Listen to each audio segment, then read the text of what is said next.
آج کی ویڈیو میں ہم آپ کو اسلام کی سنہری تاریخ کے اس عظیم باب میں لے کر چلیں گے جہاں ایک حکمران کی سب سے بڑی پہچان اس کی فوج، اس کا ماحول یا اس کی دولت نہیں تھی، بلکہ اس کا عدل و انصاف تھا۔ جی ہاں دوستو، یہ کہانی ہے امیرالمومنین حضرت عمر فاروق رضی اللہ عنہ کی، جو اسلام کے دوسرے خلیفہ تھے۔ وہ شخصیت جن کے نام سے قیصر و کسری کے دربار کانپتے تھے، لیکن جو خود کو ایک عام مسلمان کے برابر سمجھتے تھے۔ یہ کہانی صرف تاریخ نہیں بلکہ ہمارے آج کے معاشرے کے لیے ایک ایسا سبق ہے جس پر عمل کر کے ہم اپنی زندگی اور معاشرہ بدل سکتے ہیں۔ حضرت عمر مکہ کے قریش قبیلے سے تعلق رکھتے تھے۔ اسلام قبول کرنے سے پہلے بہادری، طاقت اور سخت مزاجی میں مشہور تھے، لیکن اسلام لانے کے بعد ان کی زندگی بدل گئی۔ وہ سب سے زیادہ عدل، تقوی اور خوف خدا میں جانے جانے لگے۔ نبی کریم نے ان کے بارے میں فرمایا، عمر جس راستے سے گزرتے ہیں شیطان دوسرا راستہ اختیار کر لیتا ہے۔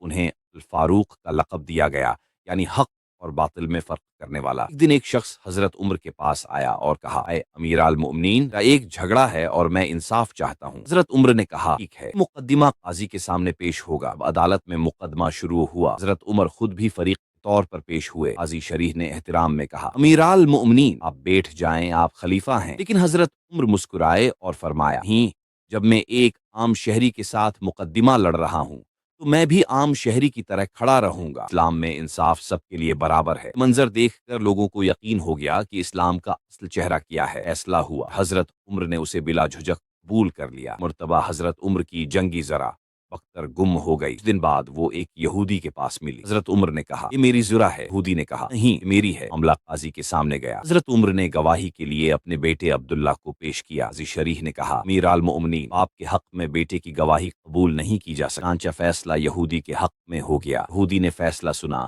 حیرت سے کہا، اللہ کی قسم، انصاف تو دنیا میں کہیں نہیں۔ حکمران عدالت میں کھڑا ہے اور قاضی اس کے خلاف فیصلہ دے رہا ہے۔ گواہی دیتا ہوں کہ اسلام سچا دین ہے۔ یہودی نے فوراً اسلام قبول کر لیا۔ ایک مرتبہ ایک گورنر نے غصے میں آ کر ایک عام آدمی کو تھپڑ مار دیا۔ خبر حضرت عمر تک پہنچی۔ حضرت عمر نے گورنر کو بلا کر کہا، تمہیں یاد نہیں اسلام میں سب برابر ہیں؟ انہوں نے اس شخص کو کہا، اس گورنر کو ویسا ہی تھپڑ مارو کہ انصاف مکمل ہو جائے۔ لوگوں کی آنکھیں کھلی کی کھلی رہ گئیں کہ خلیفہ وقت نے ہی مقرر کردہ گورنر کو ایک عام شہری کے برابر لا کر کھڑا کر رہا ہے۔ حضرت عمر کا دور ہمیں یہ سکھاتا ہے کہ حکمران اور رعایا سب برابر ہیں۔ فقط انصاف کو بدل نہیں سکتے۔ اگر معاشرے میں انصاف ہو تو امن قائم ہوتا ہے، غربت ختم ہوتی ہے اور لوگ خوشحال ہوتے ہیں۔ جب انصاف ختم ہو جائے معاشرہ برباد ہو جاتا ہے۔